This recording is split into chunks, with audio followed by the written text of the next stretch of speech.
আমার সেই গল্পটা এখনো শেষ হয়নি। শোনো, পাহাড়টা আগেই বলেছি ভালোবেসেছিল মেঘকে। আর মেঘ কিভাবে শুকনো খটখটে পাহাড়টাকে বানিয়ে তুলেছিল ২৬ বছরের ছোকরা, সে তো আগেই শুনেছ। সেদিন ছিল পাহাড়টার জন্মদিন। পাহাড় মেঘকে বললে, আজ তুমি লাল শাড়ি পরে আসবে। মেঘ পাহাড়কে বললে, আজ তোমাকে স্নান করিয়ে দেব চন্দন জলে। ভালোবাসলে নারীরা হয়ে যায় নরম নদী, পুরুষেরা জ্বলন্ত কাঠ। সেইভাবে মেঘ ছিল পাহাড়ের আলিঙ্গনের আগুনে, পাহাড় ছিল মেঘের ঢেউ জলে।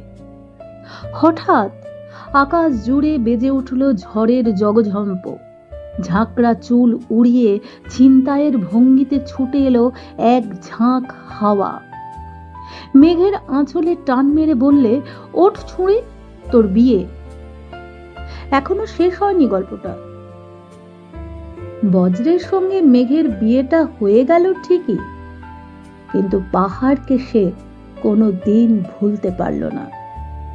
বিশ্বাস না হয়তো চিরে দেখতে পারো পাহাড়টার হাড় পাঁজর।